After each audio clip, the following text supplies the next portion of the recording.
ధర్మ విషయములు చెప్తున్నారు. ఇప్పుడు మనకి దీనాంధ పంగుపతిరాహ నోపహాస్యాః కదాచన నా కార్యేతు మతిం కుర్యాత్ ద్రాక్షు కార్యం ప్రసాదయేత్. దీనాంధః పంగుపతిరాహ కొంతమంది చేత మనం హాస్యాస్పదంగా వేలాకోలం చేస్తూ ఉంటుంటాం కదా. ఎవరి చేత మనం ఎవరికి వేలాకోలం చేయకూడదు అంటే దీనులకు. దీనులు చాలా కష్టతనంలో ఉన్నవాళ్ళు. తర్వాత రెండవది ఎంత కష్టపడినా వారికి భోజనానికి కూడా చాలదు. ఈ విధంగా ఉన్నటువంటి వారు దీనులు. వీళ్ళని ఇప్పుడు కూడా మనం వేలాకోలం. రెండు గురుటి వాళ్ళు కళ్ళు కనపడకుండా ఉంటాయి, వాళ్ళతో ఈ తమాషాలు వేలాకోలాలు. ఇంకా కుంటి వాళ్ళు ఉంటారు, వాళ్ళతో కూడా చెవిటి వాళ్ళు ఉంటారు, వాళ్ళకు కూడా. అందుచేత వీరిని ఎన్నడూ వేలాకోలమో చేయని చెబుతున్నారు. ఇక అకృత్యములలో చేయరాని పనులలో బుద్ధిని ప్రవేశించనీయకు. ఏవి చేయరాని పనులు ఉన్నాయో లోకంలో అవి మనకు తెలుసు. అర్థమైందా? చేయరాని పనులు తెలుసు, లోకంలో తెలిసి కూడా మనం ఏం చేస్తున్నాము,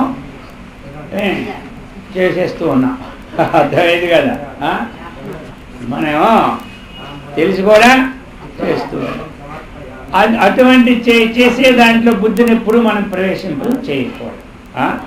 బుద్ధి ప్రవేశిస్తే కదా ఏ పని అవుతుంది, అది అవుతుందా? ఏమవుతుంది? బుద్ధిలో నిశ్చయం ఉంటేనే మనం ఏదైనా చేయగలం, లేకపోతే చేయగలం. అందుకు ఇక చెప్తున్నారు, ద్రాక్షు కార్యం ప్రసాదయేత్. మనం ప్రయత్నం చేయాలి అంటే మంచి పనులు చేయాలనే ప్రయత్నం చేయాలి. అర్థమైంది కదా?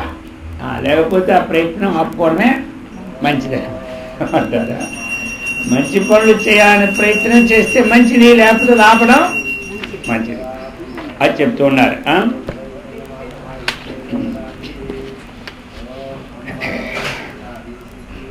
ఇంకా చెప్తున్నారు,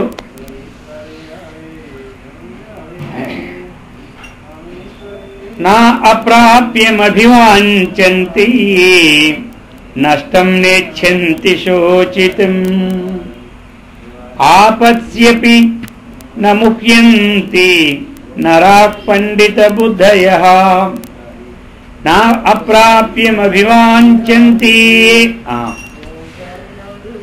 ఎవరు మహనీయులు, ఎవరు పండితులు మనం అనబడతాం అన్న విషయం చెబుతున్నారు. ఇలాగా అలభ్యమైన దానిని కోరుకుంటూ ఉండేవాడు పండితుడు. లభ్యము కాని దానిని వాంఛించడము, కోరడము, అది పండితుల లక్షణము. ఏది లభ్యమో దాన్ని మనం కోరుకోవాలి. ఇప్పుడు మన అంతస్తుంది, మనం ప్రధానమంత్రి ఇప్పుడు అవ్వాలంటే అవగలమా? అవుతా? అంతవరకు ఎందుకు ఈయనకి ఎమ్మెల్యే అవ్వగలమా? అవుతా? ఏదో తంటాలు పెడితే కానీ ఆ మున్సిపాలిటీ కార్పొరేషన్లో నెంబర్ అవ్వడమే కష్టం ఇక్కడ మనం. అర్థమైందా? ఇప్పుడు మళ్ళీ మనం దానికోసం ఎమ్మెల్యే చేయలేము. ఇది లభ్యమైన పనే. ఈ విధమైనటువంటి వాంఛించడం. ఇప్పుడు మనం చూసాం, టాటా బిర్లా గారు ఉన్నారు. మనం అంత ధనాన్ని సంపాదించాలి. అది మనకు చదువుకునే లేదు, వ్యాపారం లేదు, ఏమీ లేదు. కానీ మనం ఎక్కడ అది చెప్తున్నారు. ఇక చెప్తున్నారు, నష్టం నేచ్ఛంతి శోచితం.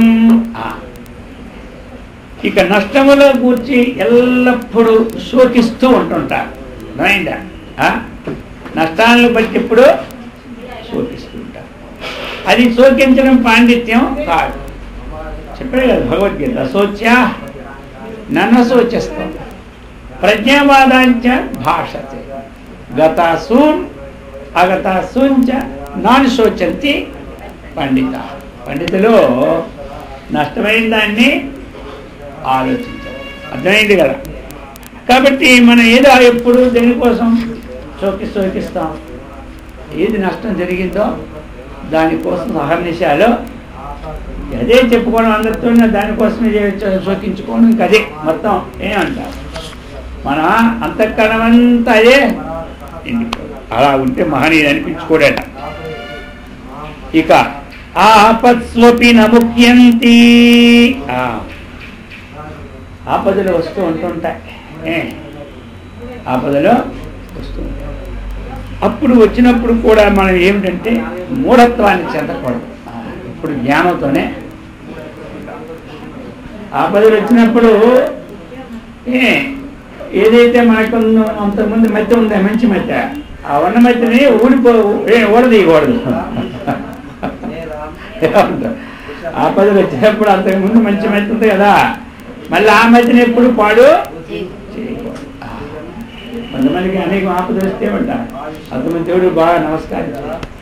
ఈ దేవుడు నమస్కరించి నాకు గట్టెలాగే మొదలెడతాడు. అర్థమైందా? ఆపదలు వచ్చాయంటే విమూఢత్వం వచ్చేసింది కదా. అది ఇంకా పక్క వాళ్ళు చెప్తారు, నువ్వు ఈ దేవుడిని నేను పూజిస్తున్నావా, నేను ఆ దేవుడిని చేసి ఈ పరిస్థితికి వచ్చిన, ఆ దేవుడిని పూజ చేస్తే ఇన్ని ఆపదలు అయింది. అర్థమైంది. నువ్వు దాన్ని అది పెట్టుకున్న ఆ దేవుడు నేనే అయిపోయింది అది అమ్మడు. ఆ దేవుడు అంటాడు, అయ్యో ఆ దేవుడిని ఎవడు పెట్టుకుని పాడే అయిపోతున్నాడు. కాబట్టి ఈ ఆపదలు వచ్చినప్పుడు ఏమిటి, ఇటువంటి విమూఢమైన బుద్ధిని మనం తెచ్చుకోకూడదు. ఎలా తెచ్చుకోకుండా ఎవడుంటాడో అటువంటి వాడే చెప్తున్నారు. అది చెప్తున్నారు. ఈ సుఖ దుఃఖాలు ఎలాంటివంటే సుఖస్యానంతరం దుఃఖం దుఃఖస్యానంతరం సుఖం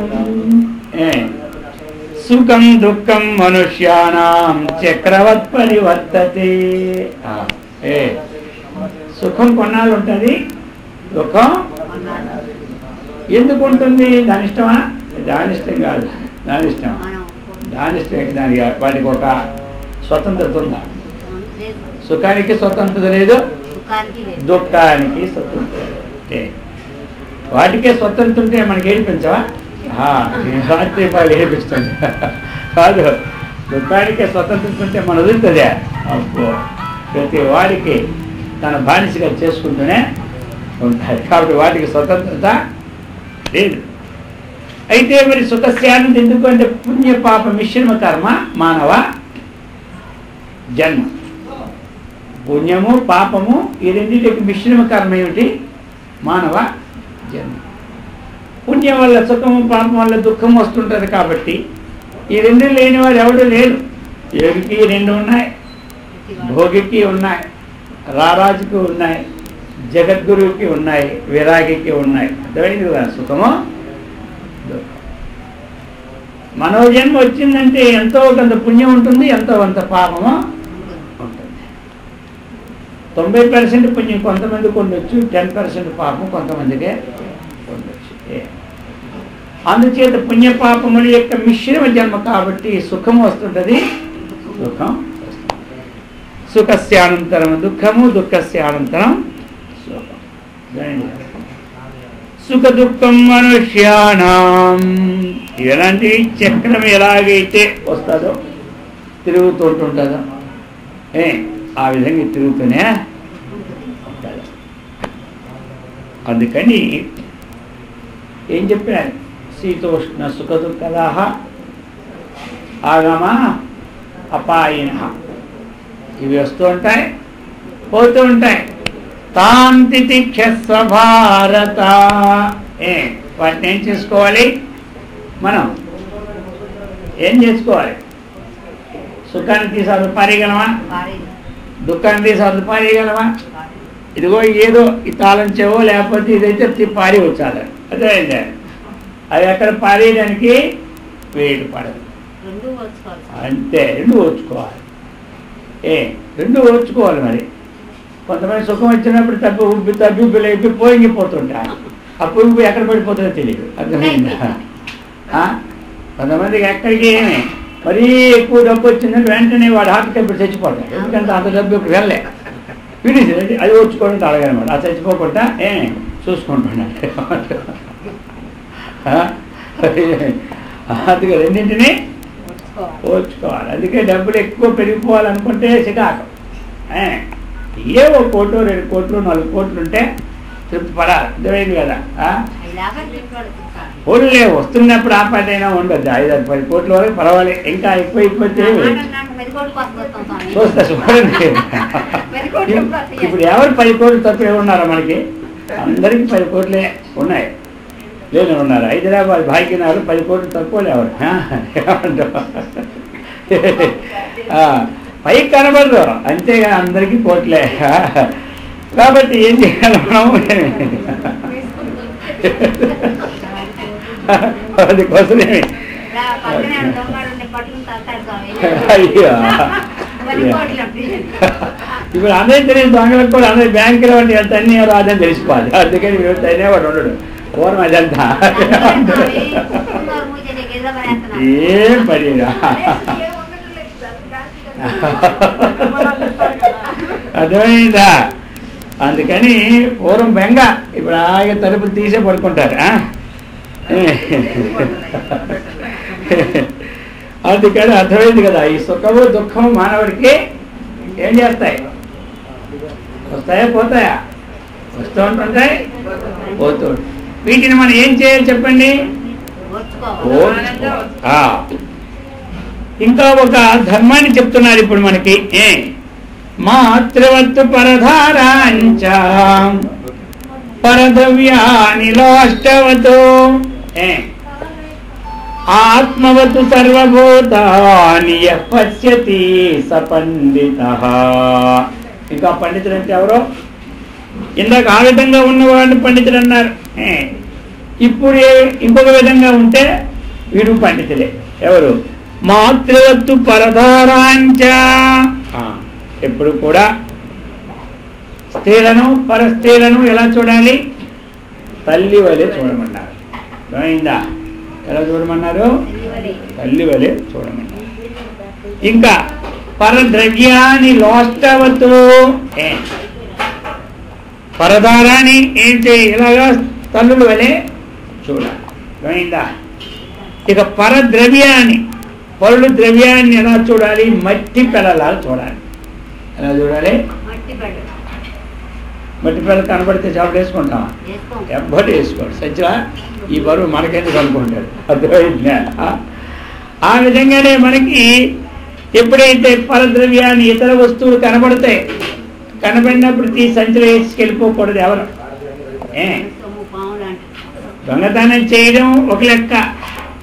అది వస్తువు అక్కడ అలా ఉండిపోయింది అనుకోండి, అది ఎవరితో ఎవరైనా తెలియకపోతే అదేం చేయాలి?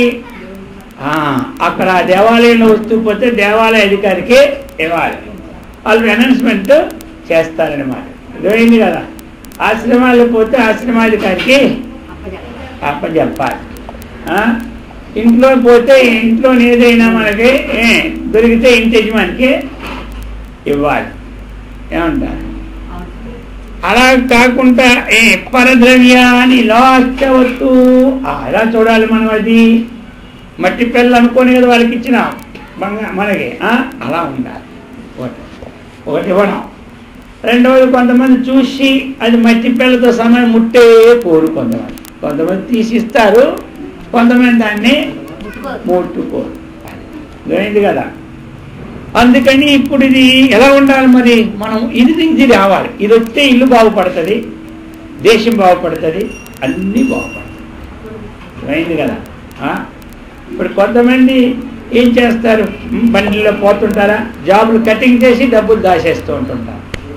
అందులో గయ మరీ ప్రమాదం. బాగా చూసుకోవాలి. గయలో ఎవరు వెళ్ళినా టక టక టక మనకు కొంచెం పారేస్తుంటారు. బండి ఎక్కగా అదే సంది ఇదే మందు అనుకోనా? అది ఆ జనములు అందుకని అక్కడ మాత్రం ప్రమాదమే. ఏమి లేదు, మనుషులకి ఏం ప్రమాదాలు ఉండవు, టక్కుని అట్నుంచి వెళ్ళిపోతుంది అంతే. అది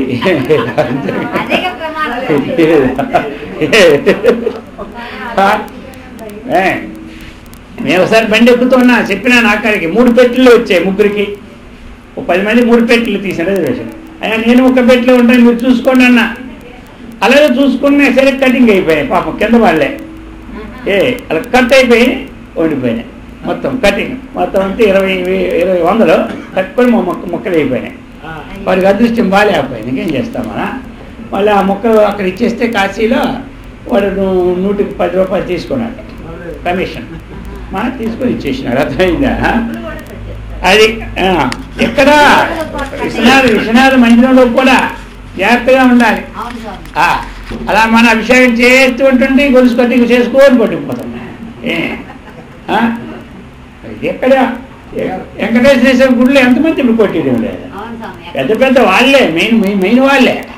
పెద్దవాళ్ళకి చాలు పలహారు, చిన్నవాళ్ళకి చాలు పప్పు పేద, ఈ ప్రకారంగా ఉంటాయి అన్నమాట. ఏమంటారు ఆ ప్రకారంగా ఫలద్రవ్యాన్ని లాస్ట్ అవ్వద్దు. ఎప్పుడు కూడా మనం ఇతర ద్రవ్యాన్ని ఎలా చూడాలి చూడండి. ఒక ఊళ్ళో మంచి గ్రామం, అది ఆ గ్రామం ఒక బయట వెళ్తున్నా రోడ్డు మీద తన్న ఒక రోజు మధ్యాహ్నం అలాగే వెళ్ళి వద్దామని అలెగ్జాండర్ గారును వారి యొక్క మంత్రి ఇద్దరు వెళ్తున్నారు. అర్థమైందా? అది చెప్పేశారు. ఇద్దరు పోతూ ఉంటుంటే పక్క గ్రామంలో పెద్ద తగాద వినబడుతుంది. ఎవరికి? రాజుగారికి. నేను ఇద్దరికి వినబడితే రాజుగారు అన్నది ఏంటా మన యొక్క దీంట్లో ఇంత తగాదాలు ఏంటో ఏం అర్థం లేదు, మనం అందుకని అప్పుడప్పుడు చూస్తూ ఉంటుండాలా. ఇల్లు కళ్ళు మూసుకుంటే జగమల్లా చీకటి అనుకుంటుంది. అలా ఉన్నది మన బతుకు. ఇంతవరకు మనకి మన గ్రామం మనకు ఎక్కడ తగు అందే, మన రాజ్యంలో తగు ఇప్పుడు అదేమిటా తగు? మంత్రి గారు ఇక మనం రిటర్న్ వెళ్ళిపోయినాక మీరు విచారించుకొని రండి అని చెప్పి పంపించారు. పంపిస్తే ఏమైందంటే ఈ గ్రామం వాడు ఇంకో పక్క గ్రామం వాడికి 1 ఎకరా భూమి అమ్మేశాడు. ఎకరా భూమి అమ్మేశాడు. భూమి అమ్మేసి రిజిస్టర్ చేసేసాడు. ఒక 6 మాసాలు సంవత్సరం అయిపోయిన తర్వాత ఆయన సాగు చేయడం ప్రారంభించినాడు ఆ పక్కవాడు. వాడు అందులో ఏమైపోయిందంటే వాడికి ఇంత బంగారం గిన్నె ఇంచుమించు ఒక 50 కేజీలు ఎంత ఉంటుంది బంగారం గిన్నె. 50-100 కేజీలు ఆ రోజులో పెద్ద పెద్ద ఆ రోజు గిన్నెలు ఎత్తడం ఇలా ఎత్తి ఇలా తాగేవాడు. ఓ గిన్నె ఎంత ఉండేది తెలుసా? ఇంచుమించు 100 కేజీలు ఉంటుంది, 70 కేజీలు పూర్వ గిన్నెలు. ఇప్పుడు ఆ 100 గిన్నె ఇప్పుడు వెళ్ళి ఏది ఇలా గాలేసి తెగిపోయింది తెచ్చుకొని ఎత్తడానికే మన చేతులు బలమలే. అదే ప్లాస్టిక్ అదే అదే. ఇప్పుడు ఆ గిన్నెలు పోయిన ప్రాంతం ఉన్నాయి. ఇప్పుడు ఆ విజయనగరం అటు విశాఖపట్నం జిల్లాల్లో ఎంతెంత గిన్నెలు మంచి బరువు. అయితే అలా మంచి కంచు గిన్నెలు అవి బంగారం కావు.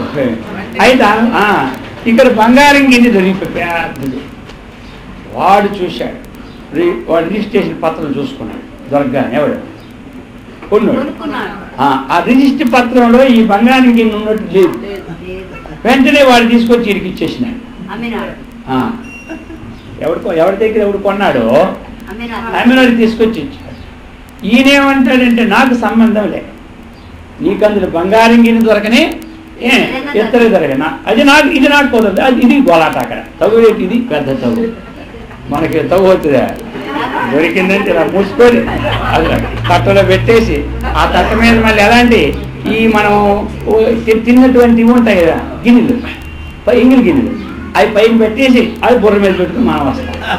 ఎందుకంటే చూసేవాడు ఎంగిలి గిన్నెలు ఇవి దగ్గర సంధ్యానం తినే గిన్నెలు అనుకోవాలి. కింద అన్ని మూటలే పెట్టేస్తాం. ఇలా చేసేసినాడు. ఇది గొడవ.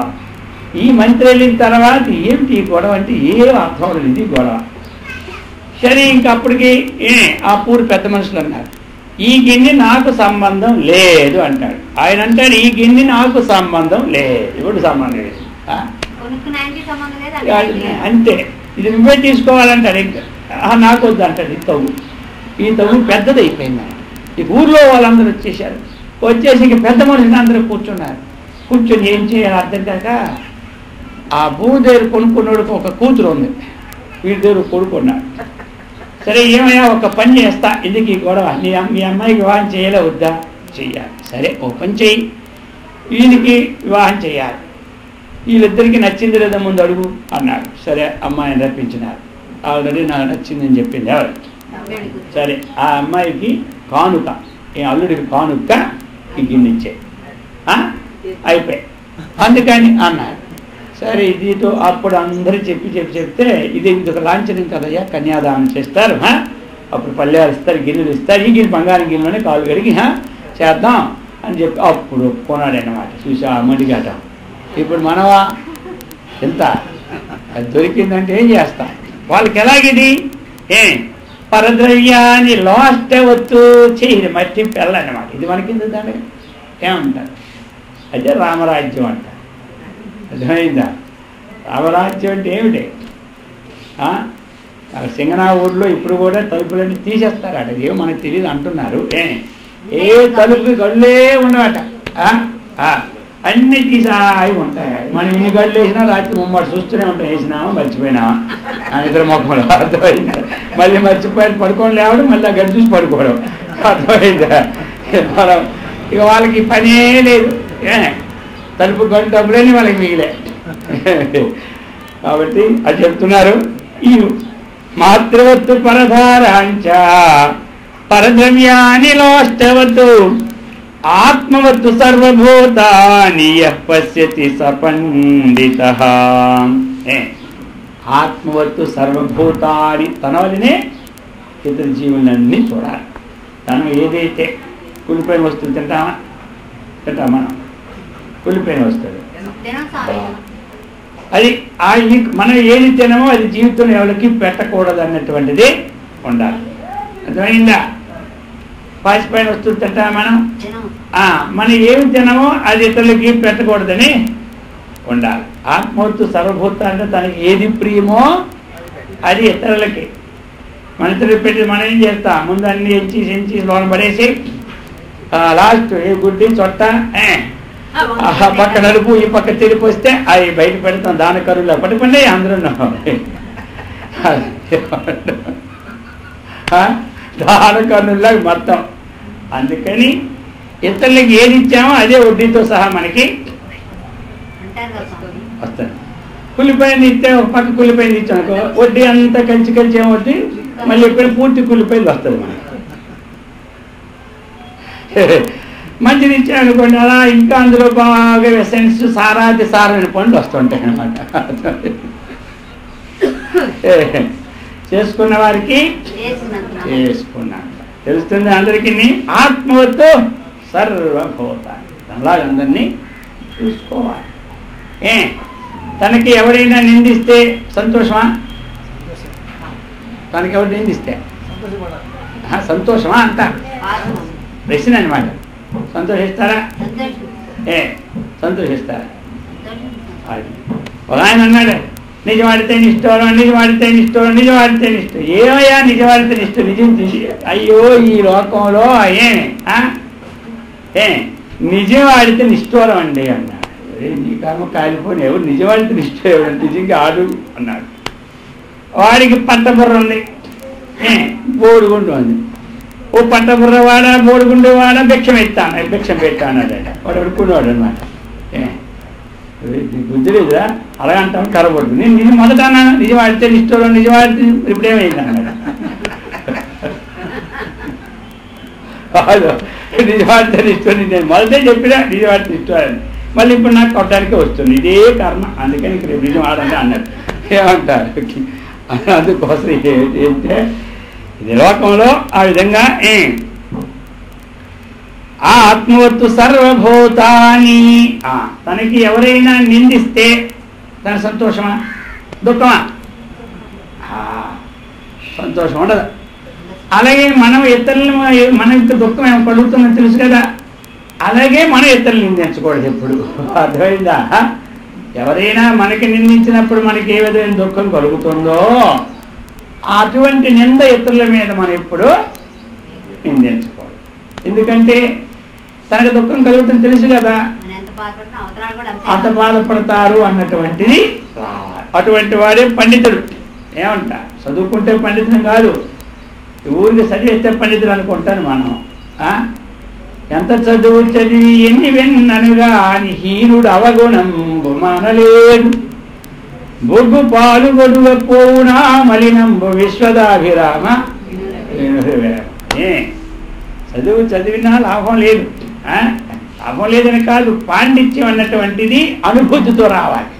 ఏది అనమాట సత్యంచ ధర్మంచ పరాక్రమంచ భూతానుకంపాం ప్రియవాదితాంచ ద్విజాతి దేవాదితి పూజనంచ పంతానమాహో త్రిదివస్య సంతః.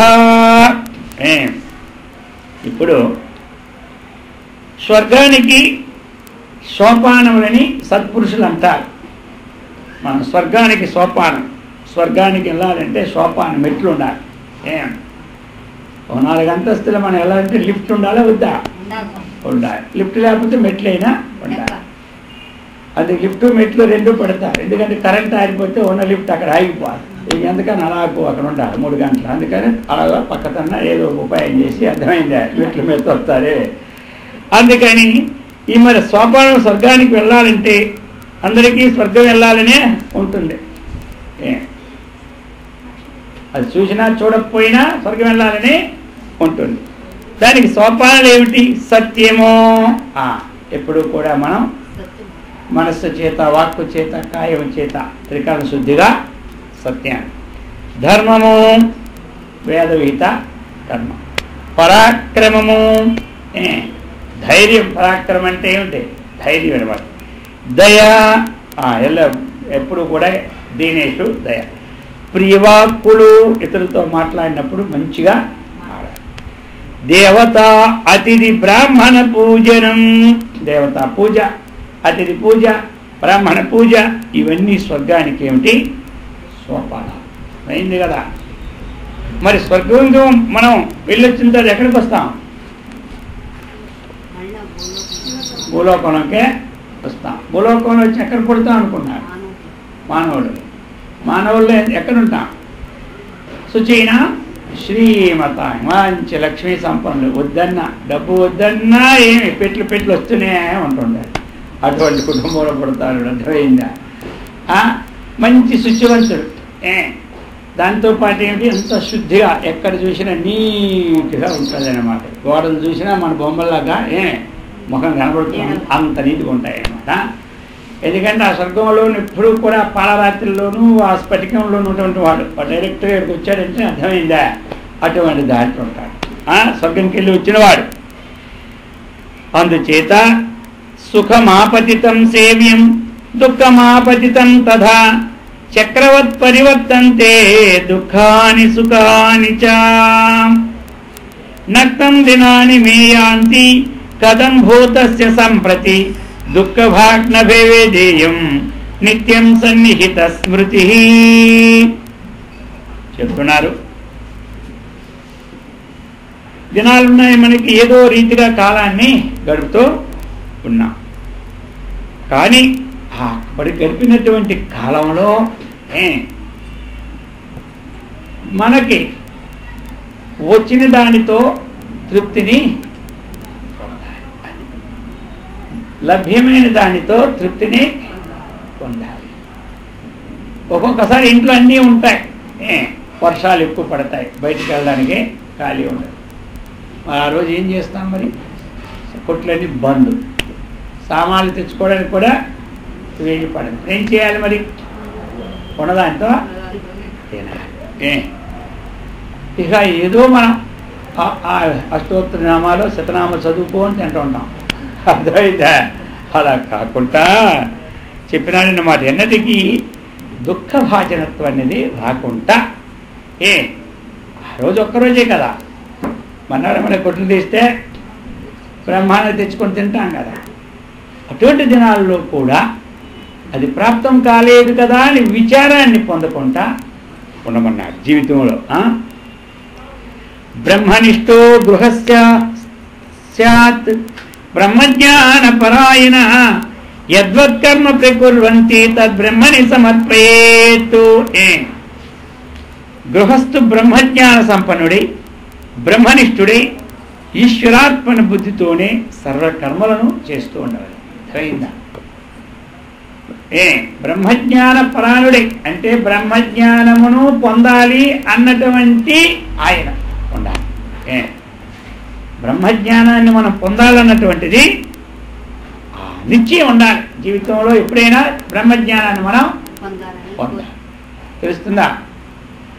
కాబట్టి మనం ఆ నిశ్చయం లేకపోయిందనుకోండి మనకి కష్టం. ఏం కష్టం అంటే ఈ జ్ఞానం లేకపోతే మోక్షం అనేది రాదు. కాబట్టి ఆ జ్ఞానాని కోసం మనం ఆ ధర్మార్థ కామ మోక్షంలో చతుర్వేద పురుషార్థ మోక్షం కాబట్టి నేను ఈ జన్మలో బ్రహ్మజ్ఞానాన్ని పొందాలి అన్నటువంటిది నిశ్చయమో ఉండాలి. అర్థమైందా? ఆ తర్వాత ఏంటి? కొంతకాలానికి బ్రహ్మనిష్ఠుడే ఉండాలి. ఎలా ఉండాలి? ఎప్పుడు బ్రహ్మభావం కలిగి ఉండాలి. ఇంకా ఎలా ఉండాలి? ఈశ్వరార్పణ బుద్ధితో సమస్త కర్మలను కూడా చేస్తూ, తెలిసిందా? మన బ్రహ్మజ్ఞానిష్ట మనం ఉండాలి అన్నది ఎవరికంటే అందరికీ ఉండాలి. కొంతమంది అంతా వదిలి సన్యాసులకి ఉండాలని మాకెందుకు అంటారు. మాకెందుకని కాదు, మోక్షం కావాలని అందరికీ ఉంది కదా. మరి మోక్షం కావాలంటే బ్రహ్మనిష్టలోనే ఉండాలి. అది అనమాట. అందుకు చెప్తున్నారనమాట. అందుకోసం అటువంటి వారిని చక్కగా ఇంకా కొన్ని విషయాల్లో చెప్తున్నారు. అది చెప్పి ముగిద్దాం. ఒక శ్లోకం.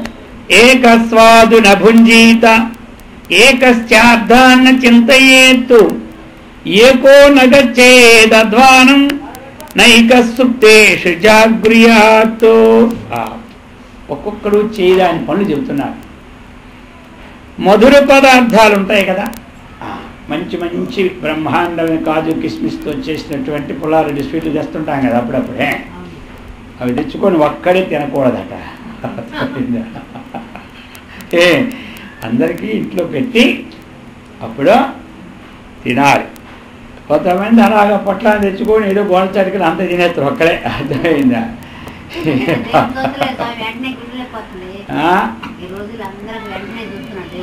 చెప్తున్నారా? చూస్తున్నాడు. సరే అయితా. అయ్యో తినేసేది చిన్న మాత్ర వేసుకుంటే అరిగిపోద్ది తెలిసిన. ఏకశ్చార్థాన్న చింతయేత్. ఇక కొన్ని ముఖ్యమైన విషయాలు ఉంటాయి కదా, అవి ఒక్కడే నిశ్చయం చేయరాదు. ముఖ్య విషయాలు ఉన్నప్పుడు ఇంట్లో భార్యాభర్తలు ఉండేటప్పుడు ఇక కొన్ని భార్యకు కూడా మనం అడగాలి ఆలోచన ఎట్లా ఏమిటి అని. అలాగే కొంచెం కొడుకులు కూడా మేధావులుగా ఉండేటప్పుడు ఆమె కూడా కూర్చొని పెట్టే అది అందుకు ఒకరికొకరు ఆలోచన చేసుకోవాలన్నమాట. అప్పుడు చేయాలి. ఇంకా చెప్తున్నారు. ఏకోనగచ్చేత్ అధ్వానం. ఒంటరిగా అడవిలోనో ఎక్కడో దీంట్లోనో మార్గాలుగా ప్రయాణం ఎప్పుడు చేయాలి. ఇంకోరు ఉంటే ప్రయాణం చేయాలి. నైక సుప్తేషు జాగృయాత్. అందరూ నిద్రిస్తూ ఉంటుంటే ఒక్కడ మాత్రం తెలివేసి ఉండకూడదు. అర్థమైందా? ఒకడు మాత్రం జాగ్రత్తగా తెలివేసి ఉండకూడదు. అది ఇవన్నీ కూడా ఏమిటంటే చక్కనైనటువంటి లక్షణాలు అన్నమాట. ఈ ధర్మాలన్నీ ముందు ఉదయం పూటని ధర్మాలే.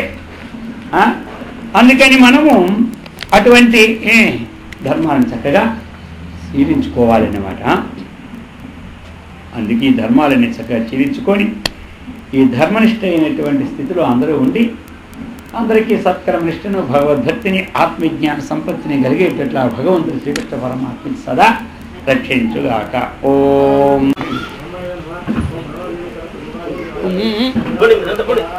కొన్ని మనం గృహస్థాశ్రమ ధర్మాలని తెలుసుకుంటూ ఉన్నాం. ఎందుకంటే మనకి జ్ఞానం బాగా కలగాలి అంటే ముందు అంతఃకరణం పరిశుద్ధిగా ఉండాలి. అంతఃకరణం పరిశుద్ధిగా ఉండాలంటే మనం ఆచరించవలసినటువంటి ధర్మాలేమో తెలుసుకోవాలి. అదేంటి గెట్టు నిన్న మనం చెప్పుకున్నా మాతృవత్తు పరధారాంచ పరద్రవ్యానిలోష్టవతు ఆత్మవత్తు సర్వభూతాని యః పశ్యతి సపండితః. పరద్రవ్యాన్ని ఇతరుల యొక్క ద్రవ్యాన్ని ఎలా చూడమన్నారు నిన్న మనకి? మట్టి పిల్లలా చూడాలి. అర్థమైంది కదా? అది అన్నమాట. అప్పుడు మనకి అంతఃకరణం శుద్ధి. తన వలని ఇతర జీవులన్నిటినీ చూడాలి. తనకి ఎవరైనా ఒక నిందించిన మాట్లాడితే తనకి ఎంత కష్టం వస్తుందో ఇతరులకి ఆ నిందా మాట మనం పలకూడదని జీవితంలో రాసి పెట్టుకోవాలి. అర్థమైందా? ఎవరైనా కొడితే తనకెంత ఒలిటి నొప్పి తగులుతుందో మనం ఆ నొప్పి మనకు తెలుసు కదా.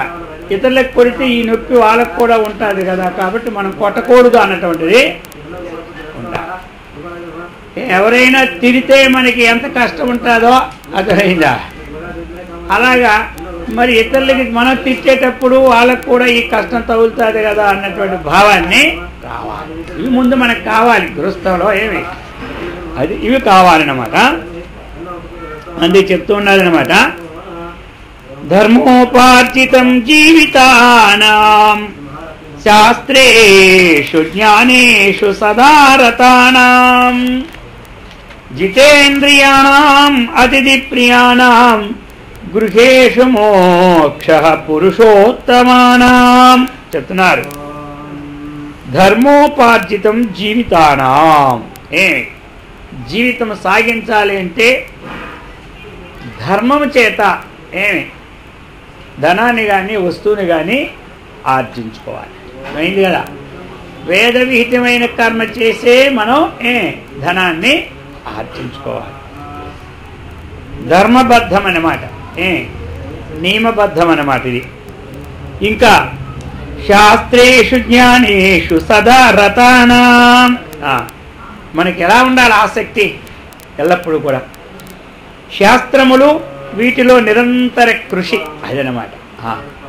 శాస్త్రాన్ని చక్కగా తెలుసుకోవాలని జిజ్ఞాస ఉండాలి.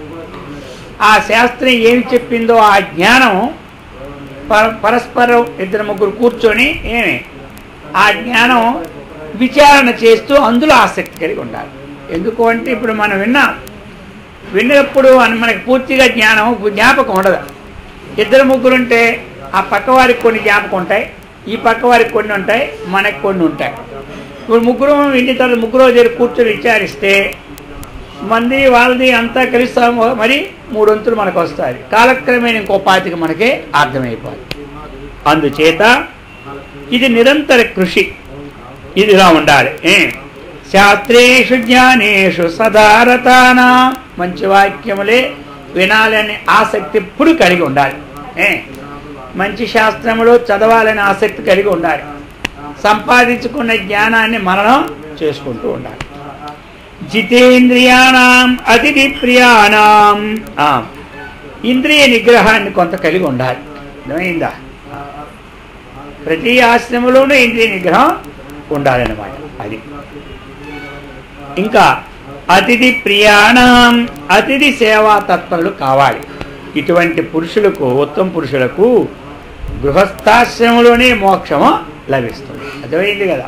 ఎక్కడికి అడవులకి మనం పోక్కర్లే చెప్తున్నారు. ఈ విధంగా మనం కొన్ని ఈ నియమాలన్నీ కూడా ఎప్పుడైతే పాలించుకుంటున్నామో అప్పుడు మనకేమవుతుంది? చక్కనైనటువంటి ఆనందం కలుగుతుంది అన్నమాట.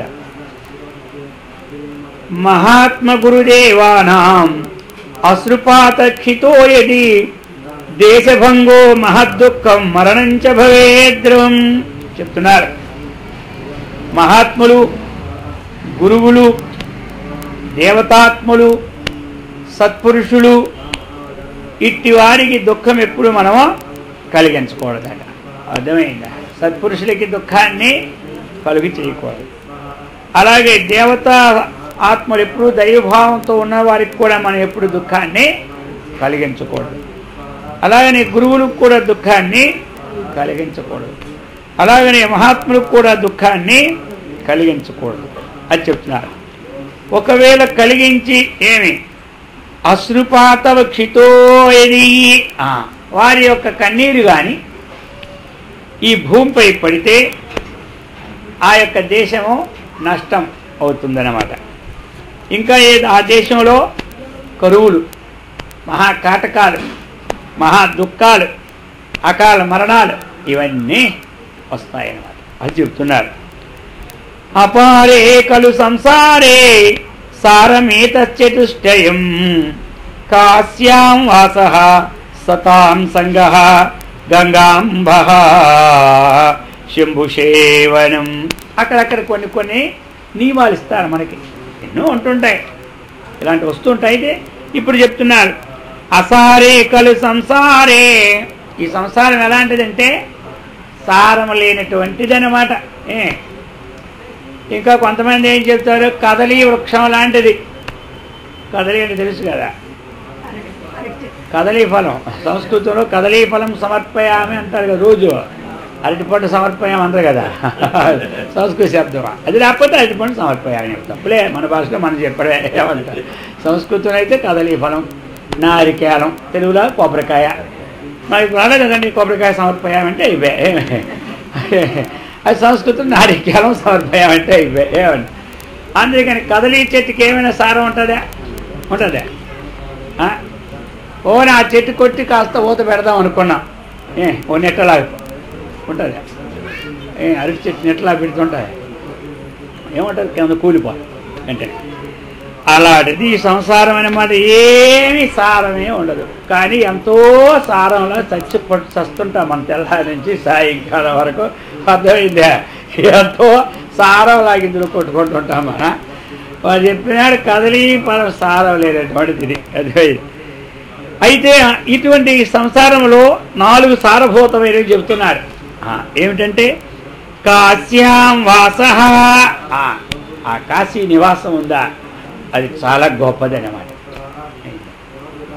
ఈ యొక్క జీవితంలో కాశీవాసం అనేది చాలా గొప్పది అన్నమాట.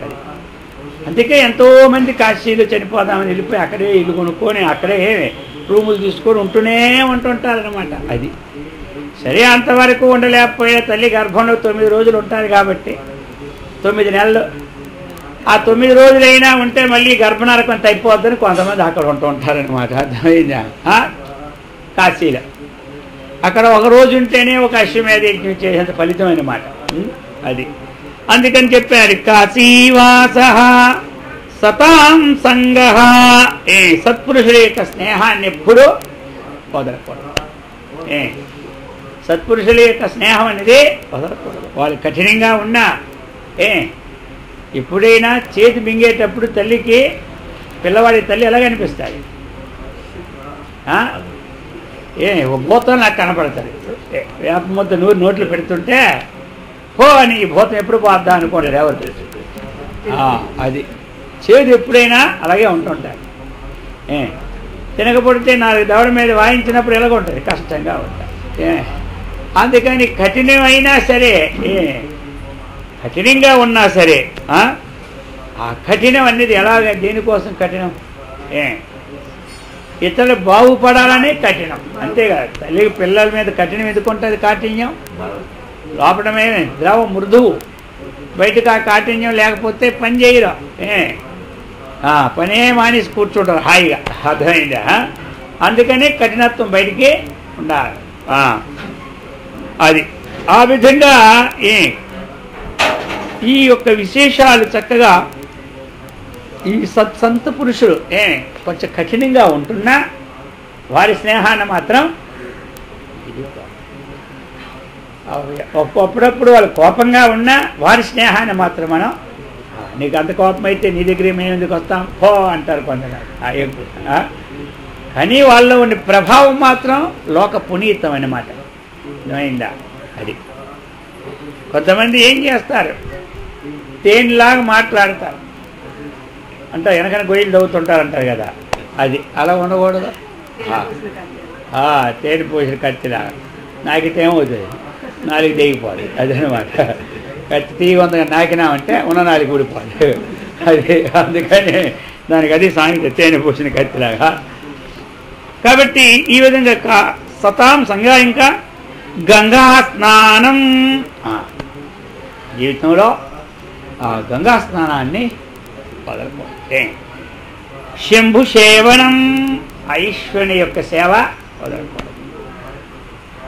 అందుకని ఈ ప్రకారంగా ఇవన్నీ కొన్ని పెట్టుకోవాలి. అభివాదనశీలస్య నిత్యం వృద్ధోపసేవినః చత్వారి పరివర్తంతే ఆయుర్విద్యా యశోబలం. మనకి విద్య బాగా రావాలంటే, కీర్తి బాగా ఉండాలంటే, బలం బాగా ఉండాలంటే, ఆయుష్ బాగా ఉండాలంటే చెప్తున్నారు. ఎలా చేస్తే వస్తుందంటే జ్ఞానవృద్ధులైన వారికి చక్కగా నమస్కారం చేస్తూ వారికి సేవ గావిస్తూ ఉంటుంటే ఈ 4 లభిస్తుంటాయి. అభివాదనశీలస్య నిత్యం వృద్ధోపసేవినః. 1 వృద్ధులకు సేవిస్తూ ఉంటే వస్తాయి. 2 జ్ఞానవృద్ధులకి, అంటే జ్ఞానంలో బాగా పట్టుబట్టి ఆరితేరి అనుష్ఠానంలో ఉన్నవారిని సేవిస్తే మనకి విద్యా ప్రాప్తం అవుతుంది, కీర్తి ప్రాప్తం అవుతుంది, ఆయుష్ ప్రాప్తం అవుతుంది, బలం ప్రాప్తం అవుతుంది. అది ఇప్పుడు పారుష్యం అనృతం చైవ పైశూన్యం చాపి చ సర్వశః అసంబద్ధ ప్రలాపంచ వాంగ్మయం స్యాత్ చతుర్విధం. వాగ్రూపమైన పాపాలు 4 విధాలుగా వస్తాయట మనకి. పరుష వచనములు, అర్థమైందా? పరుషము కఠినమైన వాక్కులు ఇతరులకి మనం మాట్లాడుతూ ఉంటుంటే దానివల్ల మనకు పాపము వస్తుంది. 2వది అసత్యము, అబద్ధాలు ఆడుతూ ఉంటుంటే దానివల్ల మనకు పాపము వస్తుంటాయి. చాడీలు, చాడీలు తెలిసిన ఏమిటి చాడీలు? ఒకరి మీద ఒకరు ఒకరి మీద ఒకరు ఏమిటివి? ఉన్నవి కాదు, లేనివి. అదేనమాట. ఈ చాడీలు చెప్పుకుంటుంటే దానివల్ల ఏమొస్తుంది తెలుసా? పాపం. అసంబద్ధ ప్రలాపములు, కొంతమంది నోరు ఇప్పారంటే చెవులు మూసుకుంటారు కొంతమంది. అలా ఉంటాయి వారి తిట్టులు, వారి పరుషవాక్యాలు. అబ్బబ్బబ్బా, ఎక్కడ లేని విభూతులన్నీ వాళ్ళ దగ్గర నుంచి వస్తుంటాయి. అర్థమైందా?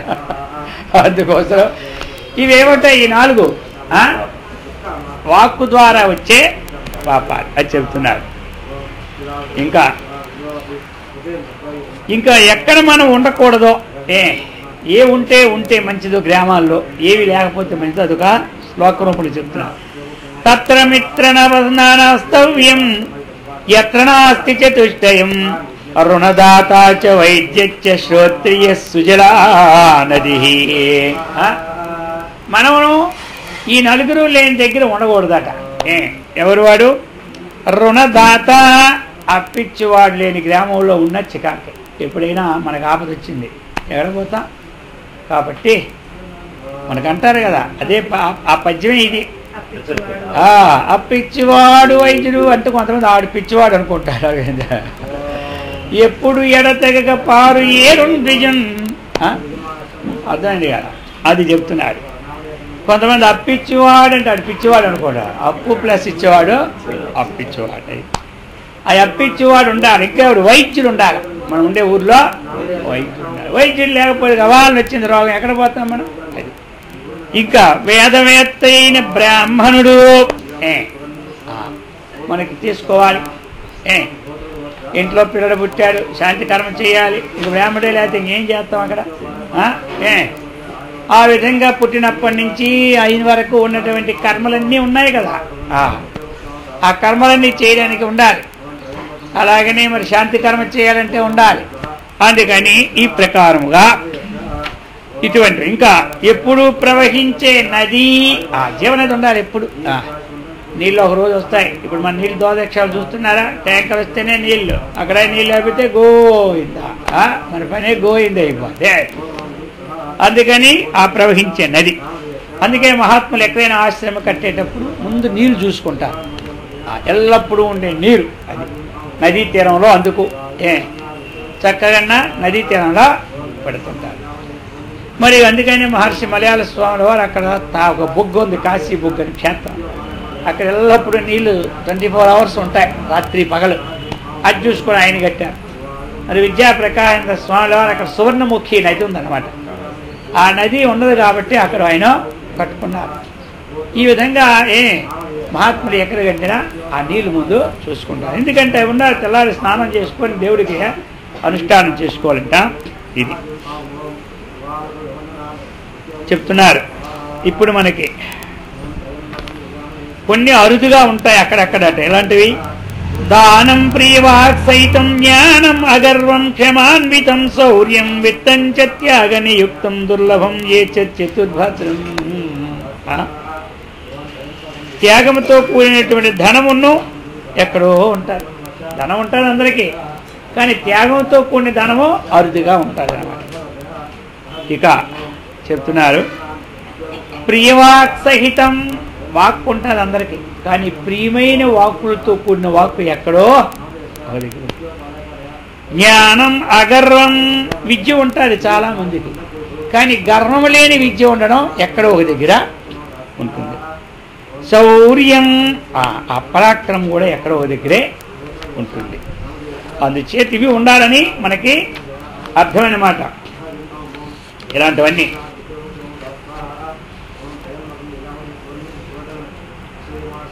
లోకయాత్ర భయం లజ్జ దాక్షిణ్యం ధర్మశీలత పంచయస్మిన్న విద్యంతే నకుర్యాత్తేన సంగతిం. ఇవి లేని వాడితో మనము స్నేహం చేయొద్దు అంటున్నాడు. స్నేహం అని లోకజ్ఞానం, ఈ లోకజ్ఞానం కూడా తెలియని వాడితో ఎప్పుడు మన స్నేహం చేయడం. అర్థమవుతుందా? నిత్య జీవితంలో ఇవన్నీ కావాలి మనకి. ఇవి వస్తేనే వచ్చినట్టు. ఇంకా చెప్తున్నారు ఎలాంటిది? పాపభీతి, అసలు పాప భయమే లేని వాడితో స్నేహం మాత్రం ఇప్పుడు. వాడు పాపం లేని వాడికి చేయడానికి పనులన్నీ చేస్తూనే ఉంటాడు. అర్థమైందా? అందుకు అటువంటి పాప భీతి లేని వాడితో స్నేహం ఎప్పుడు. లజ్జ సిగ్గు లేని వాడితో స్నేహం ఎప్పుడు. ఇక సిగ్గు లేని వాడికి ఇంకేముంది? వాడు ఎన్నో పనులు. దాక్షిణ్యం దక్షత తగిన దయ లేని వాడితో స్నేహం. ధర్మశీలత వేదవిహితమైన కర్మలు ఆచరించిన వాడితో ఎప్పుడు స్నేహం అది చెబుతున్నాడు. ఈ విధంగా అయితే ఇప్పుడు అంటున్నారు, అయితే మరి లోకంలో అబద్ధం ఆడకపోతే కొన్ని పనులు సాగవు కదా. మరి అలాంటి సమయంలో అబద్ధం ఆడాలా వద్దా అని మనకొక ప్రశ్న. అర్థమైంది కదా? ఇదందరికీ కావాలా? అందరికీ లోకంలో అబద్ధం ఆడాలా వద్దా? మరి కొన్ని పనులు అబద్ధం ఆడకపోతే కుదరదు. అందుచేత అంటున్నాడు ఎప్పుడు అబద్ధం ఆడాలి అంటే చెప్తున్నాడు. ననర్మయుక్తం వచనం హినస్తి నస్త్రీషు రాజన్ న వివాహకాలే ప్రాణాత్యయే సర్వధనాపహారే పంచామృతాన్యాహు అపాతకాని. ఒక వివాహ సమయం వచ్చింది. ఆ వివాహ సమయంలో మరి వివాహం అవ్వాలి కదా. మరి ఇప్పుడు ఆ వివాహ సమయంలో కొన్ని అబద్ధాలు ఆడవలసి మనం ఉంటారు. 100 అబద్ధాలు ఆడి పెళ్లికి ఏమన్నారు అర్థమైందా? అందుకని అలాంటి సమయంలో అబద్ధం ఆడినా సరే పర్వాలేదట. చెబుతుంది ప్రాణాపాయ సమయమున మనం ఒక నిజం చెప్తే ఎదుటి వారికి ప్రాణం తీసేస్తారు. అలాంటప్పుడు ఆ నిజం పడకపోయి తనకున్న ధర్మం సర్వము పోతుంది. అబద్ధం ఆడితే ఇంకొక కానీ కూడా మనకి ఉండదు. అలాంటప్పుడు అబద్ధం అయినా పర్వాలేదని శాస్త్రము చెబుతుంది. అర్థమైంది కదా? అదే చెప్పానమాట. వారిజాక్షులందు వైవాహికములందు ప్రాణవిత్తమాన భంగమందు చకిత కోకులాగ్ర జన్మ రక్షణమందు ఒక గోహత్య విషయంలో, ఒక బ్రాహ్మణ హత్య విషయంలో అలాగనే కొన్ని సందర్భాలు, స్థిర సందర్భాల్లో అలాంటిప్పుడు అబద్ధం ఆయన పరమాది. అది ఇంకా చెప్తున్నారు. ఇప్పుడు మనకి ఇప్పుడు విడువుకుంటా ఉండవలసిన కొన్ని గుణాలు మనం ఉండాలి. షడీవత్ గుణ పుంస నహాతవ్య కదాచన. ఈ 6 గుణాలు ఎప్పుడూ మనం విడిచిపెట్టకూడదు. సత్యం దానం అనాలస్యం అనసూయా క్షమాధృతి. సత్యం ఎప్పుడు కలిగి ఉండాలి, దానం ఎప్పుడు కలిగి ఉండాలి. ఏ పనిలో కూడా మందము ఆలస్యంగా ఎప్పుడు ఉండకూడదు. ఇప్పుడు చేయవలసిన పనికి రేపు చేసుకుందాంలే, ఏం తొందర వచ్చిందో అలా ఉండకూడదు. అసూయ లేకుండా ఉండాలి. 10 మందిలో ఉండేటప్పుడు ఆ అసూయ ఉండకూడదు. క్షమ ఎప్పుడు ఉండాలి, అర్థమైందా? ధైర్యం ఎప్పుడు ఉండాలి, అది అన్నమాట. ఇంకొక 6గురిని దూరంగా ఉంచుకోవాలి. ఏమంటారు? ఈ 6గురి దగ్గర ఉంటే మనకి ఎప్పుడు విషయం కలుగుతుంది, అర్థమైందా? ఇంకొక 6గురిని దూరం ఉంచమన్నారు. కామ క్రోధో మదో మోహో లోభో మాత్సర్యమే వచ షడ్వర్గం సృజేత్ ఏ నమస్మిన్ త్యక్త్వే సుఖీ భవేత్.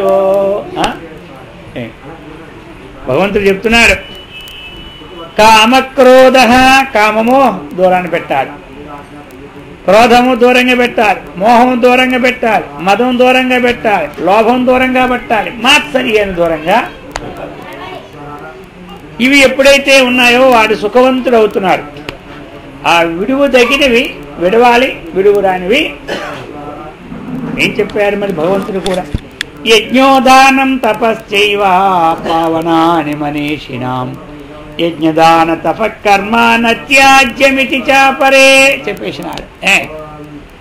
యజ్ఞోదానం తపశ్చైవ, యజ్ఞము దానము తపస్సు ఇవెప్పుడూ విడువు తగినవే కావు. నత్యాజ్యం, విడువు తగినవే కావు. మరి ఏ విడవాలి? కామక్రోధస్తథా లోభ తస్మాదేతత్రయం త్యజేత్ చెప్పినాడా భగవంతుడు? అదే చెప్పాడు. ఏ విడవాలి అంటే కోరిక, అంటే మామూలు కోరిక ఉంచుకోవచ్చు, తప్పులే. ఇల్లు బాగుండాలి, పిల్లలు బాగుండాలి, మనం హాయిగా మనం బాగుండాలి అన్న కోరికలు ఎప్పుడూ మానవుడికి దోషమే లేవు. అర్థమైంది కదా? మితిమీరిన కోరికలు పెట్టుకొని మనం చేసేది చిన్న ఫ్యాక్టరీ, టాటా పిల్లలకు కావాలంటే అవుతామా? మనకున్నది ఈ వీధిలోనే గౌరవము, ప్రధానమంత్రి కావాలంటే అవుతామా? ఇవి ఉండకూడదు, అర్థమైందా? మనం చదువుకుని 10th క్లాస్ ఫెయిలు, నేను కలెక్టర్ని కావాలనుకుంటే అవుతుందా? కాబట్టి ఈ కోరికలు ఉండకూడదు. ఇంకా ఎలాంటివి ఉండకూడదు. వాడు ఎదురుగా 10 మేడలు కట్టాడు, ఇది ఏ బ్లాక్ మనీ చేసి 10 కడతాడు. ఏం పుల్లమ్మా ఏం చెప్పు, వీడేం చేశాడు? అదే నాకు అవసరం లేదంటారు. దీని మీద మీటింగ్లు రాత్రి పగలు, వాడి మేలు ఎలా పడిపోతాయో, వాడికి ఎప్పుడు ఇన్కమ్ ట్యాక్స్ పడిపోతాడో వచ్చి పట్టుకుంటాడు. ఈ కోరిక మనకే ఉండకూడదు. కొంతమంది అన్ని విషయాల్లో ముందునంటారు, వీళ్ళకి ముందుకు రాకుండా వెనక తీద్దామా ఇది కోరిక కొంతమంది. అర్థమైందా? అర్థమైందా? కొంతమంది కష్టపడి అన్ని విషయాల్లో ముందు ఉంటారు కదా, వీళ్ళకి ముందుకు వెళ్ళిపోతే ఎలాగ వెనక పడేద్దామా? అర్థమైందా? అది ఈ గొంతెమ్మ కోరికలు ఉండకూడదు. కానీ మంచి కోరికలు అనుకోండి, మా పిల్లలు బాగుండాలి, వాళ్ళు అమెరికా వెళ్ళాలి, 10 కోట్లు సంపాదించాలి, ఇక్కడ 10 ఫ్లాట్లు కొనాలి, ఇవి పెట్టుకోండి. ఈ కోరికలకి ఏం దోషమా? ఇవన్నీ ఉండవలసినవి కదా. ఇది అలాంటివి పర్వాలేదు, అది చెబుతున్నారు. అందుచేత ఇప్పుడు చెప్తున్నారు, ఇప్పుడు సౌఖ్యం ఇంట్లో ఎలా కలుగుతుందంటే చెబుతున్నారు. అర్ధాగమో నిత్యమరోగితాచ ప్రియాచ భార్య ప్రియవాదినీచ వస్యశ్చ పుత్రో అర్ధకరీచ విద్యా షజ్జీవలోకేషు సుఖాని రాజన్.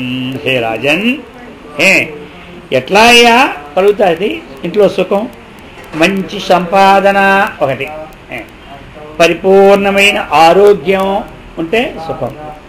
ఇష్టురాలైన భార్య, ఆమె మాట మంచిదిగా ఉండుట. ఇష్టురాలే భార్య, కానీ మా మాటికి ఏదో గట్టిగా అంటుంటూ ఉంటుంది, ఉన్న శాంతి ఊడిపోతాడు, అర్థమైందా? అందుకని ఎలా ఉండాలి, ఇలా ఉండాలట. ఇంకా కొడుకు ఎలా ఉండాలి, ఎప్పుడు సుఖం వస్తుంది, తన ఆజ్ఞ ఏం చెప్పాడో అది చేస్తూ ఉంటుంటే కొడుకు వల్ల సుఖం. ధనమునిచ్చు విద్య. మన విద్య చదువుకుంటే ఏమి లాభం? విద్య చదువుకుంటాం, 10 పైసలు రాబడే ఉంటుంది, దానివల్ల ఏం సుఖం ఉందా? అందుకు ధనమునిచ్చినట్టు విద్య ఉండాలి, తాను చెప్పినట్టు కొడుకు నడవాలి, తన భార్య ఏమి ఇష్టురాలి ఉండాలి, పరిపూర్ణమైన ఆరోగ్యం ఉండాలి, మంచి సంపాదన ఉంటే వాడి సుఖమే సుఖం. అర్థమైందా? లోకంలో ఇవన్నీ రావాలంటే ఎంతో పుణ్యం ఉండాలి. మన జీవితంలో ఇవి సంపాదించుకోవాలి, ఎప్పుడూ జపం చేసుకోవాలి, ధ్యానం చేసుకోవాలి, ఒక భజన చేసుకోవాలి, ఇవన్నీ పుణ్యమైన మాట. ఏదో కలిగి దానం చేసుకోవాలి, అప్పుడప్పుడు యజ్ఞం చేసుకోవాలి, 10 మందికి అన్నం పెట్టాలి, ఇచ్చి మనకు కలిగినంత. ఇవన్నీ ఏమవుతాయి? పుణ్య సంపాదన. ఇది ఉన్నప్పుడే కదా అన్నీ మనకు మంచిగా వస్తాయి. కాబట్టి అది చెబుతూ ఉన్నారన్నమాట. ఇప్పుడు మనకి ఇవన్నీ మనకి అవసరమైనవి. మనకి గొప్పవాడిని, మానవుడు గొప్పవాడు కాకుండా చేసే గుణాలు కొన్ని ఉన్నాయి. మానవుడిని గొప్పవాడిని చేయవు, వాడెప్పుడు హీనత్వమైన దీంట్లోనే ఉంటాడు. ఎవడు? ఎలాగంటే ఆలస్యం. ఏ మానవుడికైతే ఈ మందబుద్ధి ఉందో వాడి జీవితంలో గొప్పవాడు కాదు. అర్థమైందా? ఎవరికైతే మందబుద్ధి, వాడు చురుకుదనం ఉండదు, ఎందులో కూడా ఆలస్యం పని. అది గంట చేసింది 7 గంటలు చేస్తాడు అంతే. ప్రతీది అంతే అన్నమాట. కూర్చుంటే లేవడానికి ఆడికి ఆలస్యం, లేస్తే కూర్చోవాలంటే ఆలస్యం, ఆ బండికి వెళ్ళాలంటే టైం ఎంత అయింది అంటాడు, 1 గంటన్నర, బండి అంతకే 1:40, ఇంకా 10 నిమిషాలు ఇప్పటి నుంచి ఏం చేస్తామంటాడు, 5 నిమిషాల ముందు బయలుదేరుతాడు. అర్థమైందా? ఇంకా స్త్రీలోలత. ఈ స్త్రీలోలత, స్త్రీకి పురుషులోలత, పురుషుకే స్త్రీలోలత లెక్కేసుకోవాలి. అర్థమైంది కదా? ఈ 2 ఉన్నవారు కూడా పైకి రాలేదు. అనారోగ్యం, ఆరోగ్యం లేనివాడు కూడా ఎప్పుడు కూడా ఏమి గొప్పవాడు కాలేదు. ఇక్కడ ఇంకా పుట్టిన చోటంటే తగని మమకారం. అర్థమైందా? ఏమంటారు? జన్మభూమి వాత్సల్యం. వీడు అంతవరకే, ఇంకా మొత్తం మీద పైకి 10 మందిలో రాలేదు. ఎందుకంటే వాడు ఆ పరిమితి చూసుకుంటాడు. ఆ జన్మభూములు ఎవరు ఉన్నారో వాళ్ళకే మేలు చేయాలనుకుంటాడు, కానీ ఆ పక్కోడు మేలు చేయాలనే ఉండదనమాట. భీరుత్వం, ఆ పిరికితనం. ఈ పిరికితనం ఉన్నాడు కూడా ఎప్పుడూ గొప్పవాడు కాలేదు. ఏడుపు కొట్టుతనం. అర్థమైందా? వీడు అసంతోష అంటే వీడు సంతోషం లేనివాడు, దానికి సంతోషం లేనివాడు అనమాట. వీడెప్పుడు పైకి రాలేదు. ఏం పైకి వస్తాడు? వాడి ముఖమే ఏడ్చినట్టు ఎప్పుడు వాడిపోయి ఉంటుంది, ఆడే పైకి వస్తాడు. ఇంకా అమావాస్య చంద్రుడు లాగా ఉన్నాడు, పైకి వస్తాడా? పూర్ణిమాడు చంద్రుడే పైకి వస్తాడు, కానీ అమావాస్య చంద్రుడు పైకి వస్తాడా? అది అనమాట చెప్తున్నాడు అనమాట. ఇంకా మానవుడికి కొన్ని చులకం చేస్తాయి. నేను ఎందుకు ఇలా చులకన అయిపోతున్నాను అంటారు కొందరు. చెప్తున్నాడు బాలసఖిత్వం. చిన్న పిల్లలతో కానీ మనం స్నేహం చేస్తే వాడు చులకన అయిపోతాడు. అర్థమైంది? వాడికి ఏం తెలుసా? కొట్టాడు కొట్టు అంటాడు అంతే. అర్థమైందా? ఆ కాలు తీసి మన మీద కొడుతుంటాడు, వాడు తెలిస్తే కదా అది. ఇక అకారణ హాస్యం, కారణం లేనిదే నవ్వుతూ ఉండడం. వినా కారణానికి నవ్వుతుంటాడా? అది ఒకటి సులకం చేస్తుంది అనమాట. మొదటే చెప్తాను, నవ్వు 4 విధాలు చేయటం. అర్థమైందా? ఇది. ఇక స్త్రీలతో వివాదం. అర్థమైంది కదా? స్త్రీలైతే పురుషులతో వివాదం, పురుషులైతే స్త్రీలతో. ఇది మానవుడికి చులకన చేస్తారు. దుర్మార్గుల సేవ, ఇది సులకం చేస్తారు. వేద నిషిద్ధ కర్మల వాడి యొక్క సేవ చేస్తూ ఉంటుంటే ఏమవుతుంది? చులకం. ఇంకా చెబుతున్నాడు, గార్ధభయేనా, గాడిద మీద ఎక్కి తిరగడం మానవుడికి ఏదో రథం మీద గుర్రం మీద ఎక్కితే పర్వాలేదు. అసంస్కృత వాణి, సంస్కారం లేని మాటలు ఏమంటారు, అవి కూడా మానవుడిని ఇవి సులకం చేస్తాయి. అందుకని మనం సులకన చేసినటువంటి తీరుగా మనకు ఉండాలని ఉంటుందా, గొప్పవాడిగా ఉండాలని ఉంటుందా? ప్రతి వారికి ఎలా ఉంటుంది, గొప్పవాడిగా ఉండాలని ఉంటారు. మరి ఆ గొప్పవాడిగా ఉండాలంటే ఏం చేయాలి, గొప్పదనాన్ని మనం ఉండాలి అని ఇవన్నీ కూడా కొన్ని మనం తెలుసుకోవాలన్నమాట. ఇవన్నీ దాసీభృత్య సుతో బంధు వస్తువాహనమేవ చ ధనధాన్య సమృద్ధిశ్చ అష్టభోగా ప్రకీర్తిత. అష్టభోగాలు అంటారు కదా, అదేమిటి అంటే ఒకటి దాసీజనం. దాసీజనం అంటే సేవకులు, మరి 10 మనుషులు పెట్టుకుంటున్నాయి కదా, 10 మంది అంటే దాసీజనం. ఆ విధంగా భృత్య దాసీజనము సేవకుడు, అర్థమైంది కదా అది. 2 మూడోది ఏమిటి, సుత కొడుకులు. 4వది బంధువులు. 5వది వస్తువులు. 6వది వాహనాలు. 7 ధనం. 8 ధాన్యం. ఇవన్నీ సమృద్ధిగా ఉంటే వాడు మానవుడు సుఖ సాధనములో ఈ అష్టభోగములతో చక్కగా అనుభవించినట్టు అన్నమాట. అది చెప్తూ ఉన్నారన్నమాట. ఇప్పుడు లోకంలో ఇతరుల్ని బాధించేవారు ఒక 7 ఉంటారట. మక్షిక, మారుతో వేశ్య, యాచికో మూషకస్తథా, గ్రామణీ గణకశ్చైవ సప్తైతే పరబాధకాః. వీరు పరులను బాధించేవారు. ఈగలు, అర్థమైందా? ఈ కాలం ఏం చేస్తాం, ఆ ఈగలు తోలుకునేసరికే మనకు సరిపోతుంది అన్నమాట. ఏవో ఫ్యాన్లు ఈ ఫ్యాన్లు పెట్టుకుంటే పోతాయి కానీ లేకపోతే తింటున్నా ఈగలే, కూర్చున్నా ఈగలే. ఇప్పుడు మనకి పరిస్థితి వీటి వల్ల మనకి బాధ లేదా, అవి మనకు బాధించేవారు. ఇక భూతం పట్టిందంటే ఏమవుతుంది, అది అడిగింది ఇస్తే కానీ పోనే పోదు అన్నమాట. అర్థమైందా? ఇంకోటి చెప్పినారన్నమాట, వేశ్య అని, వారు కూడా బాధిస్తారట. యాచకుడు ఒకడు, అర్థమైంది కదా. పెట్టకపోతే ఏమంటాడా, ఊరుకుంటాడా? ఇన్నాళ్ళు రూపాయి ఇస్తే పావలా ఇస్తే ఎంతో పరమానందం. ఇప్పుడు పావలా పరకిస్తే అక్కడే పడిసిపోతాడు. చాలే నీ ముఖానికి ఇదే లేదా అంటాడు. అర్థమైందా?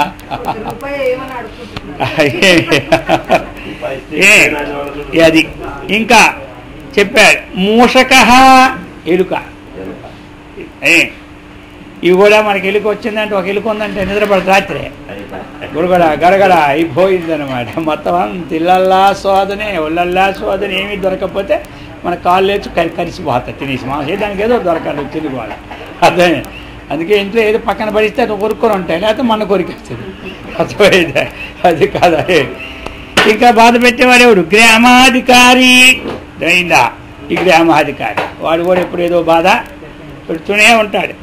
ఇంకా కారణం ఇలా ఇప్పుడు ఈ కర్ణాల బాధలు లేవు, పూర్వం బోడు ఉండేది. ఈ జమాబందీలు పెట్టి 5 కారణం కూర్చొని ఎన్నో తంటాలు తగుడా. అందుకని ఇవే అన్నమాట. అందుకని అందుకు మనం ఇలాంటివన్నీ కూడా ఈ నీతులన్నీ తెలుసుకోవాలన్నమాట. ఎప్పుడైతే మనం ఇవన్నీ తెలుసుకున్నామో మనకేం కావాలి, అందరికీ చెప్పండి, సుఖంగా ఉండాలి, కష్టాలు అంతే కదా. ప్రతివారి కోరుకునేది అంతే కదా. ఆ కోరిక ఏమి ఉండి ఏ గుణాలుంటే సుఖం వస్తుంది, ఏవి అలవర్చుకుంటే దుఃఖము వస్తుంది, వాటిని మనం తెలుసుకొని నిత్య జీవితంలో ఆచరించుకోవాలన్నమాట. 10 మందిలో ఉంటాం, 10 మంది 10 లాగాలు ఉంటారు, ఒకలాగా ఉంటారు చెప్పండి. అందుకే నొప్పింపక తాను ఒక తప్పించుకు తిరుగువాడు ధన్యుడు. అందుకే ఇంకా కొంతమంది చెప్పారు, ఎప్పటికే ఏది ప్రస్తుతం అప్పటికా మాటలాడి అన్యుల మనము నొప్పింపక తాను ఒక తప్పించుకు తిరుగువాడు ధన్యుడు. కొంతమంది అందుకే ఎక్కడికక్కడ తాళం కొడతారంటారు కదా, కొట్టపోతే కుదరదు. అలా కొంత నీతులు ఈ విధంగా అన్నమాట. అందుచేత ఇవన్నీ కూడా మనం చక్కగా తెలుసుకోవాలన్నమాట. దానం దరిద్రస్య విభోశ్చ శాంతి యూనాం తపో జ్ఞానవతాంచ మౌనం ఇచ్చా నివృత్తిచ్చ సుఖాన్వితానాం దయా చ భూతేషు దివం నయంతి అంటున్నారు. ఎలాగంటే యువకులకి కొంచెం తపస్సు ఉండాలట, సమర్థవంతం కలవారికి కొంత శాంతి ఉండాలి. సమర్థులకు శాంతి, యువకులకు తపస్సు, జ్ఞానులకు మితభాషిత్వం, సమస్త భోగముల మధ్య ఉన్న వానికి కోరికలను నియమించుట. అన్ని భోగాలున్నా ఆ కోరికలు నియమించే కెపాసిటీ. సర్వభూతముల ఏడ దయ. ఇవి ఉన్నట్లయితే వీళ్ళు స్వర్గగాములు. వీళ్ళు స్వర్గగాములు. స్వర్గంలో ఏ సుఖాన్ని అయితే అనుభవిస్తున్నారో ఆ సుఖాన్ని ఇక్కడ అనుభవిస్తారు. ఈ శరీరం విడిచిపెట్టిన స్వర్గలోకం కూడా పోతారు. అందుచేత మనం స్వర్గ విషయాన్ని సాధించాలంటే ఏముండాలని తనకు వీలైన దాంట్లో చెప్తున్నారు అన్నమాట. ఇంకా చెప్తున్నారు, ఆత్మానం అనుశోచత్వం కిమన్యమనుశోచసి ఆయుస్తే హీయతే యస్య స్థితస్య గతస్య చ. మనం ఏం చేయాలి? మన యొక్క పరిస్థితి ఏదో మనం రోజు విచారణ చేసుకోవాలి. ఆ ఇతర పరిస్థితుల విచారణ మనకి అవసరం. అర్థమైంది కదా? లోకంలో తెల్లవాసరికి ఏమి ఇతర పరిస్థితి విచారణ పూజ కాకముందు ఆ పత్రిక తెచ్చి అక్కడ పడేస్తాడు తలుపు దగ్గర. ఇక తెల్లవార్చి ఆ పత్రిక పట్టుకుంటే ఇంకేం పరిస్థితి? మన పరిస్థితి. ఇక ఆ పరిస్థితులన్నీ చూసుకొని ఆ జపం గారి పూజ కూర్చుంటే ఇంకా ఆ పరిస్థితులే మనకు వస్తాయి. మన పరిస్థితి మనకేమీ అర్థమైందా? అందుకని చెప్తున్నారు, కిమన్యమనుసో వచ్చేసి ఇతరుల యొక్క విషయాలని ఆలోచించడం. మనకి ముందు మనం ఎవరం, మన పరిస్థితి ఏమిటని ముందు ఆలోచన ప్రతిరోజు చేసుకోవాలి. అది చెప్తున్నారనమాట. ఆయుస్తే హీయతే యస్య.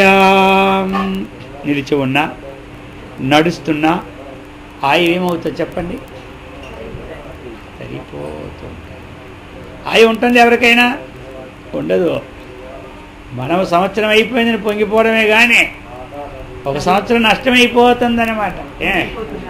సంవత్సరం వచ్చిందని ఎంతో చేసుకుంటున్నాం బర్త్డే అంటే అది కూడా మంచిదే. ఇంక జీవితంలో సంవత్సరం తరిగిపోతుంది, ఉంటాం పోతాం, ఇప్పుడు చేసుకుంటే మంచిదని చేసుకోవడం అది కూడా అది విశేషమే ఏమంటారు. కానీ ఆ పండగే కానీ ఒక సంవత్సరం దండగ అయిపోతుంది అనమాట. అర్థమైందా? ఏమవుతుంది మనకి? దండగ అవుతుంది అనమాట. అందుకోసం స్థితస్య గతస్య చ ఆయుస్తేయతే యస్య. క్షీణం అయిపోతుంది కాబట్టి మనం చక్కగా ఆయు ఉన్నప్పుడే మనం ఏం చేయాలి? చక్కగా అన్నీ సంపాదించుకోవాలి, తెలుసుకోవాలి. లేకపోతే ఇంకెప్పుడు మనం తెలుసుకుంటాం చెప్పండి? ఈ విధంగా చెప్తూ ఉన్నారన్నమాట. వనేపి దోషాః ప్రభవంతి రాగినాం గృహేపి పంచేంద్రియ నిగ్రహస్తవః అకుస్యతే కర్మని యప్రవర్తతే నివృత్తరాగస్య గృహం తపోవనం. చెప్తున్నాడు తపోవనం అంటే ఏమిటయ్యా అని అడుగుతున్నాడు. ఇప్పుడు రాగినాం దోషాః ప్రభవంతి వనేపి. రాగద్వేషములతో కూడినటువంటి వారికి అరణ్యంలోకి వెళ్ళినా ఆ దోషాలు కలుగుతూనే ఉంటుంటాయి. వాడు ఏదో తపోవనంలా ఉంటుంది అరణ్యం పోయినా ఈ హృదయంలో రాగము ద్వేషము ఎవరికైతే వదలలేదో వాడు ఏ చెట్టు కింద కూర్చున్నా వాడికి తపోవనము అయిందా? వాడికి తపోవనం అది. అందుకని రాగద్వేషాలను మనం ఏం చేయాలి? దూరం చేసుకోవాలి. దూరమా చెయ్యాలి. ఇంకా గృహేపి పంచేంద్రియ నిగ్రహస్తవ, ఇంద్రియ నిగ్రహం కలవారు గృహమందున్న వారు తపస్సు చేయగలరు. ఇంద్రియ నిగ్రహం కలవారు వాడు ఇంట్లో ఉన్న వాడు తపస్సు చేయగలడు. ఇక అకుస్యతే కర్మని యః ప్రవర్తతే, కుత్సిత బుద్ధి లేకుండా రాగద్వేషాన్ని విడిచి పుణ్యకర్మలు ఎందే ప్రవర్తించిన మానవుడు ఎక్కడున్న వారి ఇల్లు ఏమవుతుంది? తపోవనం అయిందా? రాగద్వేషాలు లేకుండా కుత్సిత బుద్ధి లేకుండా పుణ్యకర్మలు ఎందే ప్రవర్తిస్తున్నటువంటి మానవులు ఎక్కడున్నా ఆ ఇల్లు ఏమిటే అది చెప్పాడు. అందుకు నివృత్తరాగస్య గృహం తపోవనం, అదే రీతి మేము తెలుసుకోవాలి. అది మనకేమవుతుంది? తపోవనం అయిపోతుంది అన్నమాట చక్కగా. అందుచేత నాస్తి వచనం కష్టం దేహీతి వచనం తథా నాస్తి దేహీతి వచనం మాభో జన్మ జన్మని. ఈ రెండు వచనాలు కష్టమాట. లేదు అని చెప్పుడు ఎంత కష్టమో ఇమ్మో అని అడుగుడు కూడా అంత కష్టమే. అర్థమైందా? ఏమంటారు? లేదని చెప్పని ఎంత కష్టం చెప్పండి. అక్కడికి చెప్పలేక ఉంటుందా? అర్థమైందా? ఇవ్వని అడగడం కూడా కష్టమే అంటున్నాడు. కాబట్టి ఇమ్మను అడగడం కూడా వలస వచ్చింది ఎవరికైనాను. లేదని చెప్పుడు వలస వచ్చుటను అటువంటి జన్మ లేకుండా లేదు అని జన్మ ఉండకూడదు, ఇమ్ము అని జన్మ లేకుండా ప్రసాదించమని ఈశ్వరుని ప్రార్థించుకోమన్నాడు. అర్థమైందా? అర్థమా? నాకు లేదు అనేటువంటి జన్మ వద్దు, ఇది ఇమ్ము అనే జన్మ కూడా వద్దు, ఈ రెండూ లేదు ప్రసాదించమన్నాడు. ఇది విశేషమైన మాట. కొంతమంది చూడండి, అప్పుడు ఆ యొక్క శంకరాచార్యుల వారి భిక్షకి వెళ్ళారు. అంతే, ఎప్పుడు మన చెయ్యి ఎలా ఉండాలనేసి చూడాలి. అది అన్నమాట. ఎప్పుడు కూడా ఇలా ఉండాలని ఆయన చెప్పినాడు. ఎవరు? బలిచక్రవర్తికి. బలిచక్రవర్తి చెప్పినాడు, అయ్యా ఆ వచ్చినవాడు ఎవడో తెలుసా? ఆ మహావిష్ణువు, వాడికి ఇచ్చినావా మొత్తం పోతాడు. అయ్యో, ఎప్పుడూ లక్ష్మీ కరస్పర్శించే ఉన్నటువంటి చెయ్య, సకల లోకాలకు కూడా అన్నం పెట్టే చెయ్యి కింద ఉండడము, నా చెయ్యి పైన ఉండడం ఎంతకన్నా గొప్ప అదృష్టం. రాపోదు అనేసినాడు ఎవడు? శుక్రాచార్యుడు. ఇంకెంతకంటే అదృష్టం అన్నాక రాడుపో అన్నాడు. నేను మానన్నాడు. అక్కడికి చెప్పించేశాడు ఎవరు? చెయ్యి నా మాట వినలేదు, రాజ్య భ్రష్టుడు అయిపోదు కాకన్నా. అయినా సరే నా చెయ్యి ఎప్పుడో ఇలాగ మళ్ళీనే ఉండాలన్నాడు. అది చెప్పాను మహర్షి మలయాళ స్వామి. అందుకే శంకరాచార్యుల వారు వెళ్ళినారు. ఒకసారి భిక్షకు పోయినారు. పోతూ ఉంటే ఒక గృహిణి ఇంటికి వెళ్ళారు. ఇప్పుడు భిక్షగాళ్ళంటే మొయ్యలేక అన్నీ పట్టుకెళ్తారు. అప్పుడు భిక్ష అదిలే, ఏదో 5-6 గృహాలకు వెళ్ళడం, ఏది ఇస్తే అది నేను గురువుగారి పెట్టడం, తాను తినడం, ఆ తర్వాత గురువుగారి పెట్టి తినాలి. అది అనమాట ఆ ధర్మం. ఆ చదువులు వెళ్ళేసరికి ఒక ఇంటికి వెళ్ళాడు. పాపం ఆ ఇంట్లో ఏమీ లేదు. ఈయన బ్రహ్మచారి వచ్చినాడు. మళ్ళీ పుల్లాగా రోజుల్లో కూర్చోరు. భిక్షాందేహని 3వ పిలుపు కల్లా వస్తేనే, ఇంకా లేకపోతే అటు వెళ్ళిపోవాలి. ఉంటే వీడికి అధర్మం, భిక్షవాడికి కూడా అది అధర్మం. ఎందుకంటే కొన్ని సమయాల్లో గృహస్థుల్లో పెట్టడానికి పరిస్థితులు కొన్ని ఉంటాయి. అర్థమైందా? ఇంట్లో ఎవరు లేకపోవచ్చు, అవన్నీ ఉంటాయి కొన్ని. అందుకని కొన్ని ఇంట్లో పొగ చూసుకొని వెళ్ళాలి. ఆ పొగ లేకపోతే వాళ్ళ ఇంటికే వెళ్ళకూడదు. ఎందుకంటే ఆ పొగ లేకపోతే వాళ్ళకే, ఇప్పుడంటే పొగలు ఏం కనబడవు, గ్యాస్ పొయ్యి కాబట్టి. అర్థమైందా? అప్పుడు కొన్ని ఇంట్లో దంపుళ్ళు ఉంటాయి. ఆ దంపుళ్ళు వినబడి శబ్దానికి వెళ్ళాలి. ఎందుకంటే వాళ్ళు దంచుకుంటారు కాబట్టి వంట చేస్తారన్నమాట. ఇవన్నీ ఇప్పుడు ఏమి దంపుళ్ళే గింపుళ్ళే. ఆ తలుపులు వేసుకుంటే ఎస్టీడీ బూత్లో సప్పుడే ఉండదు. కాబట్టి అర్థమైందా? అందుకోసం అది సరే. శంకరాచార్యులు వెళ్ళినారు. ఇక వెళ్ళేసరికి ఏమైపోయింది, ఆ అమ్మ తొట్టుబాటు పడిపోతుంది. ఎక్కడ పడితే అప్పుడు గవాళ్ళు వెళ్ళిపోతాడేమో. అతిథికి భోజనం పెట్టుకొని నిరాశతో ఏ ఇంటి దగ్గర వెళ్ళాడో ఆ ఇంటికి అర్థం అనమాట. ఏ ఇంటి దగ్గర నిరాశతో వెళ్ళిపోయాడో ఆ ఇంటికి అన్ని నష్టాలే కలుగుతాయి ఆ రోజు. ఎందుకంటే అటువంటిది. అందుకని ఎక్కడ వెళ్ళిపోతాడని చెప్పి గబగబ వెళ్ళి అందులో ఉండిపోతే తెచ్చాలి ఆ వేసేసి. అర్థమైందా? అది ఎప్పుడుదో ఎండిపోయిన ఉసిరికి ఫలం ఒకటి ఉంది, ఆమలకం. అది తెచ్చి వేసేసింది ఎవరు? ఇక ఈయన చూశాడు, జోల్లో పడగా అని చూశాడు. అయ్యో, అంటే వీళ్ళకి భోజనానికి కూడా మధ్యాహ్నం ఇది. ఆయన ఎక్కడికి వెళ్ళాడు? బియ్యం లేవు ఇంట్లో. అర్థమైందా? ఏమీ లేవు కదా, అన్నం వండుకోలే. అన్నం అయితే కదా అన్నం ముద్ద వేస్తారు పాప, 5 ముద్దలు 6 ముద్దలు పట్టుకొని పోయేవాళ్ళు.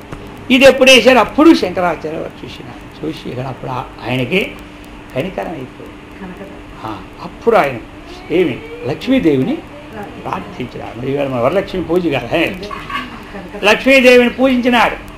ఎప్పుడైతే ఆ లక్ష్మీదేవి ప్రసన్నమైంది, అర్థమైందా? లక్ష్మీ స్తవం అనేది చేసినాడు, లక్ష్మీని స్తోత్రం చేసినాడు. ఎప్పుడైతే ఆ లక్ష్మీని స్తోత్రం చేసినాడు ఆయన, లక్ష్మీదేవి ప్రసన్నమైపోయి వచ్చింది. ఏం వత్సా, ఎందుకోసం నన్ను ఇప్పుడు ఇంత అకాల సమయంలో భోజన సమయంలో పిలిచినావు, ఏం సంగతి అన్న? ఏం చూసావా, నువ్వు పెట్టేవాడికి పెడుతూనే ఉంటుంటా, కోట్లు కోట్లు మొయ్యలేక చస్తూ ఉన్నారు, ఎక్కడ పెట్టాలో తెలియకుండా. వాళ్ళు ఎక్కడ పెట్టాలో తెలియకుండా చెత్త సామాన్లు పడేసినటువంటి దాంట్లో ఈ నోట్లు కట్టలు పడేసి పైన అంతా చెత్త డబ్బాలు ఎక్కడ పెడుతుంటా. అర్థమైందా? ఇలా ఉంటుంటుంది పరిస్థితి. అందుకోసం ఇలాంటి వాళ్ళకి చూడకూడదా అన్నారు. వెంటనే ఫైల్ తిరగేసింది. ఎవరు? వీళ్ళ పేర్లు నిల్లు ఉంది, ఏ బ్యాలెన్స్ లేదు. అయ్యా ఏం చేయాలి నాకు అర్థం కాదు ఇప్పుడు.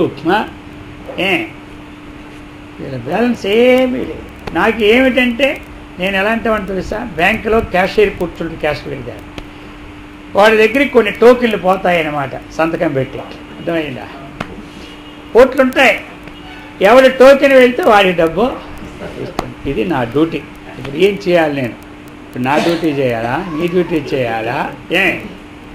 తెలిసిన మన క్యాషియర్కి మిత్రులమే, చాలా సన్నిహితులు. 1 కోటి రూపాయలు ఇవ్వగలడా? తీసే ఇవ్వగలడా? ఇవ్వలేదు. కాబట్టి ఇప్పుడు నాకు మిత్రులే మీరు, నేను కాదన్నానా? ఇప్పుడు ఎవరికి క్యాష్లు ఇవ్వాలి? ఎవరికి క్యాష్ తీసి ఎవరు ఒప్పుకుంటాడు పేమెంట్? సరే, అప్పుడు మళ్ళీ ఏమనలేక ఆలోచించాడు ఎవరు. అప్పుడు ఆయన ఒక రూల్స్ తీశాడు. కొన్ని ఉన్నాయి మినహాయింపులు, ఫలాని 632 సెక్షన్ చూడు అని తీసినాడు. ఎవరు? ఏముందా ఆ సెక్షన్లు అంటే, ఎవరికైతే బ్రహ్మచారికి కానీ అనుష్ఠాన తత్పరుడికి కానీ అటువంటి సన్యాసికి కానీ ఏదైనా ఒకటి ఇస్తే ఆయన మనసులో అనుకునేటప్పుడు అది అక్షయం అవ్వాలనేటువంటిది ఒక లిస్టు చూపెట్టాడు. కొన్ని నాకు ఒక్క రూల్స్ ఉంటే చాలు, ఇక నేను ఆగనంది. ఎవరు? ఇక ఆ రూల్స్ తీసుకొని నోట్ చేసుకుంది. లేకపోతే రేపు పొద్దున మళ్ళీ ఆ లక్ష్మీ పక్షపాతం అనరా లేదా? వెంటనే ఏం చేసిందంటే, ఆ సంతోషం మీద ఏం చేసిందంటే, బంగారు వర్షపు ఉసిరికాయల వర్షం అంత పోగు పడిపోయి ఆ మధ్యలో చుట్టూ బంగారు ఉసిరికాయలు అవలే. అందుచేత బంగారం కొరికింది కాబట్టి దాని పేరు కనకధార అని మనం పెట్టుకున్నాం. కనకం వర్షంలా పడింది కాబట్టి కనకధార అవమని పెట్టాం. అర్థమైందా? అందుకని ఇప్పుడు మరి ఈ విధంగా అటువంటి ఆ సత్పురుష పాత్ర దానం ఉంది కదా, అది బంగారు వర్షాన్నే కురిపించేసింది అనమాట. అది చెబుతూ ఉన్నారు. ఈ విధంగా చక్కగా మనం ఎవరి ఇల్లు తప్పవనమంటే ఇప్పుడు ఏమనుకున్నాం మనం, ఎవరైతే చక్కని ఇంటి రాగద్వేషాలు విడిచి ఆ ఇల్లు ఉంటుందో అదేమవుద్ది తపోవనం. ఇది మనం అలవర్చుకోవాలంటే ఈ వేదాంతం అప్పుడప్పుడు మంచి వాక్యాలు వినాలి. వినకపోతే అవదు. అర్థమైందా? అప్పుడప్పుడు వినాలి. ఇవి వినలేదనుకోండి, మనం చేసే పొరపాట్లు మనకి తెలియదు. ఏందా? మనకున్నటువంటి రాగాన్ని బట్టి మనం చేసే మంచివనే అనుకుంటాం. దాన్ని తీసుకోవడానికి ప్రయత్నం చేస్తే కొన్ని 3 ఏళ్ళకైనా 2 ఏళ్ళకైనా మనలో ఉన్న దోషాన్ని తీసుకోవడానికి ప్రయత్నం చేయించి గట్టిగా ప్రయత్నం చేస్తే ఈ జన్మలోనే ఈ సంవత్సరంలోనే ఆ దినంలో తీసుకుంటారు. అంత వైరాగ్యం మనకి ఎక్కడ ఉంది ఇప్పుడు? అర్థమైందా? అది క్రమంగా తీసుకోవడానికి ప్రయత్నం చెయ్యాలి. అందుకని మరి ఇంటిలో ఈ ఒకరికి వచ్చిందనుకోండి కోపం, ఇంకోళ్ళు ఏం చేయాలి? అగ్ని మండుతూ ఉండేటప్పుడు నీళ్లు వేస్తారా? మరి కట్టి వేస్తారా? తగలబడిపోతుందో అని చెప్పి ఇంకో కట్టి వేస్తారా? వేస్తేమో అది నెయ్యి పోస్తేమో అది కొంచెం నీళ్ళు పోయాలి. నీళ్ళు అనేది మౌనం, శాంతమైన మాట. అర్థమైందా?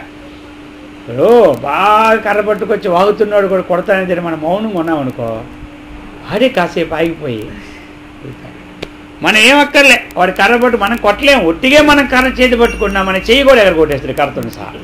అర్థమైందా? అందుకని మౌనంచ కలహం నాస్తి, మౌనంచ కలహం నాస్తి. మన పెద్దవాళ్ళు ఏమైనా ఊరుకున్న వాడికి ఎన్ని ఊర్లో వచ్చినా ఎవరు వచ్చినా చాలేరు. ఊరుకున్నవాడికి ఎంతమంది అరుస్తూనే ఉంటారు అందరూ, వాడు ఏ ఉండదు, మనకే నోరాలు నొప్పి. అందుచేత ఈ విధంగా ఇటువంటి గుణాలన్నీ మనం ఏం చేయాలి? అలా ఉంచుకోవాలి. అటువంటి సత్కర్మానుష్ఠానం భగవద్భక్తిని, ఆత్మజ్ఞాన సంపత్తిని ఆ గురుదేవులు శ్రీకృష్ణ పరమాత్మ అందరికిచ్చి సదా రక్షించుగాక. ఓం సహనావతు సహనౌ భునక్తు సహ వీర్యం కరవావహై తేజస్వినావధీతమస్తు మా విద్విషావహై. ఓం శాంతి శాంతి శాంతి. హరి ఓం తత్సత్తు. కృష్ణ గోవింద హరే మురారే. కృష్ణ